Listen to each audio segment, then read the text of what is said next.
Oi, pessoal. Eu sou a professora Ana Paula. Estamos na aula 12 sobre dicas relativamente à Seguridade Social brasileira. Então, vamos lá. Inicialmente, vamos testar o conhecimento, resolvendo uma prova do concurso INSS 2016, promovido pelo CESP, cargo analista do Seguro Social. Conforme o decreto 7556/2011, o INSS é uma autarquia federal vinculada ao Ministério da Previdência Social e tem por finalidade promover o reconhecimento de direito ao recebimento de benefícios administrados pela Previdência Social, assegurando agilidade e comodidade aos seus usuários e ampliação do controle social. Considerando essa informação, julgue os itens seguintes acerca da administração direta e indireta. Questão 22. Os institutos da desconcentração e da descentralização, essenciais à organização e repartição de competências da administração pública, podem ser exemplificados, respectivamente, pela relação entre o Ministério da Previdência Social e a União e pela vinculação entre o INSS e o Ministério da Previdência Social, certo ou errado? 23. O INSS integra a administração direta do governo federal, uma vez que esse instituto é uma autarquia federal vinculada ao Ministério da Previdência Social, certo ou errado? Vamos lá, questão 22, certa. Os institutos da desconcentração e da descentralização são essenciais, são fundamentais à organização e repartição de competências da administração pública e podem ser exemplificados esses fenômenos respectivamente, ou seja, nessa ordem. Exemplo de desconcentração, sinônimo de departamentalização, a relação MPS e a União, ou seja, a relação Ministério da Previdência Social e a União é um excelente exemplo de desconcentração ou departamentalização, e isso tem tudo a ver com a administração direta. A administração direta, quando ela é fatiada, a gente tem os órgãos públicos, a exemplo do Ministério da Previdência Social. E, sendo órgão público, é uma unidade despersonalizada. Nenhum órgão público tem personalidade jurídica. Se você pegar o Decreto-Lei 200/67, você vai ver que os órgãos públicos integram a estrutura da administração direta e os órgãos públicos são unidades despersonalizadas. E essa relação entre o Ministério da Previdência Social e a União ilustra excelente exemplo de desconcentração administrativa, sinônimo de departamentalização. Aí, nessa assertiva, ele dá como exemplo de descentralização, que já é outro fenômeno, a relação de vinculação entre o Instituto Nacional do Seguro Social e o Ministério da Previdência Social. Perfeito! Essa questão 22, na verdade, é uma questão mais de direito administrativo do que de seguridade social. Mas é uma excelente questão para a gente recordar o conteúdo programático de modo bem encadeado. Quando estamos a falar de administração descentralizada, estamos a falar também das entidades lá da administração indireta. E sendo entidade da administração indireta, terá personalidade jurídica, sim. No caso do INSS, por ser uma autarquia, toda autarquia vai ser pessoa jurídica de direito público. Então, o INSS integra a estrutura da administração indireta federal, Nesse caso, estamos diante do fenômeno da descentralização e a relação entre essa entidade e o órgão a que se refere é uma relação de vinculação. Não é relação de subordinação, é uma relação de vinculação. E essa vinculação, a doutrina também chama de supervisão ministerial. A gente diz que o INSS é uma entidade supervisionada do Ministério da Previdência Social. Perfeita a questão 22. A questão 23, ela está falsa. Por quê? Porque o INSS integra a administração indireta por todo o exposto na questão 22. O INSS não integra a administração direta, como é dito na 23. O INSS integra a administração indireta do governo federal, é uma entidade supervisionada do Ministério da Previdência Social. Entre o INSS e o MPS há uma relação de vinculação. Lendo a questão 23 para vocês perceberem como está falsa. O INSS integra a administração direta do governo federal, uma vez que esse instituto é uma autarquia federal vinculada ao MPS.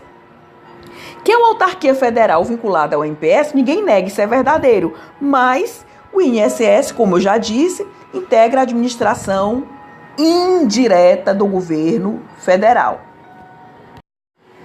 Bom, se você quer complementar o conteúdo das assertivas 22 e 23 já estudadas, convido a leitura do artigo 4º do Decreto-Lei 200/67, em que você vai ter a panorâmica de toda a estrutura da administração pública federal e sobre o novo modelo de Secretaria de Previdência que integra hoje o Ministério da Economia. Eu disponibilizei aqui o site para vocês, tá certo? Essa nova estrutura já é fruto da reorganização administrativa pós 1º de janeiro de 2019. Bom, estudemos agora especificidades da relação jurídico-previdenciária em face do contrato de trabalho. A dúvida que não quer calar: seguro-desemprego é benefício previdenciário? Em que pese a lei maior vigente em seu artigo 201, inciso 3, indicar o desemprego involuntário como um dos objetos de tutela previdenciária, esse seguro é regido por uma norma extravagante, a 8213, que é a Lei de Benefícios da Previdência Social. O que é que eu estou querendo dizer? Que o seguro-desemprego ele é regrado por uma norma específica, que no caso é a 7998/90. Se você pesquisar a Lei 7998/90 no site da Presidência da República, logo na ementa da lei, você verá que a 7998 regula o programa do seguro-desemprego, o abono salarial, institui o FAT, que é o Fundo de Amparo ao Trabalhador, e dá outras providências. Portanto, o teatro de operações do seguro-desemprego está positivado na Lei 7998/90. Outra dúvida muito importante: no Brasil, é possível a existência de relação previdenciária sem contribuições? Sim, em termos de RGPS, sim. É o chamado período de graça. Isso está no artigo 15 da Lei 8213, que por sinal cai muito em prova. Esse dispositivo nos faz compreender a diferença entre as situações de manutenção e perda da qualidade segurado. Em resumo, o que é que significa período de graça?